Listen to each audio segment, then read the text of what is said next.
Guys, nagpapakulo tayo ng tubig, may luya,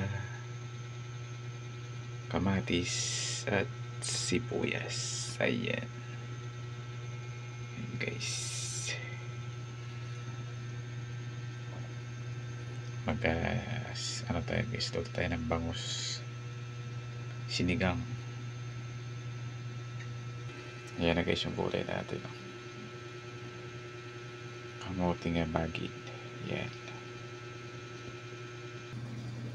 Ayan guys, kumukulo-kulo na at iluluto na natin guys. Yan,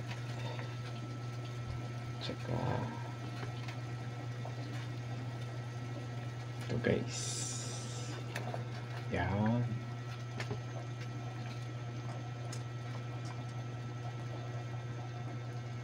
ayan guys, 3 peraso lang. Prito na natin iba, diba guys?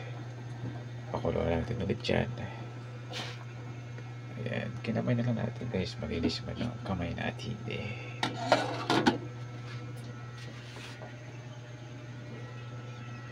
At ito guys, hugasan natin ulit yan.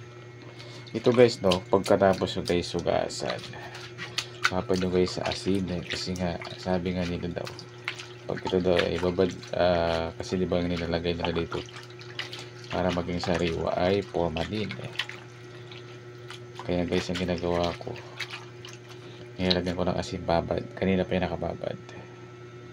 Yan, natugasan natin ulit. Ayan guys, ang daming hugas yan guys.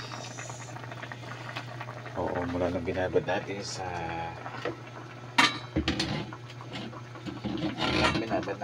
asin ay 3 hugas pa, at ngayon binabad natin ulit. O diba guys, tingnan nyo guys, kasi guys, sinasabi nga nila guys, pagkaling sa palengke, siguraduhin nyo guys na mayroong gamot dyan.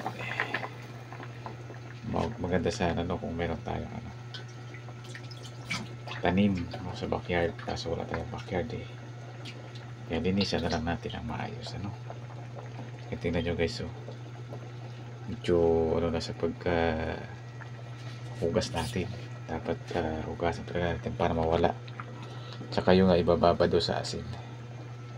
Ayan, at isabay na natin sa pakulo yan, takpan mo natin.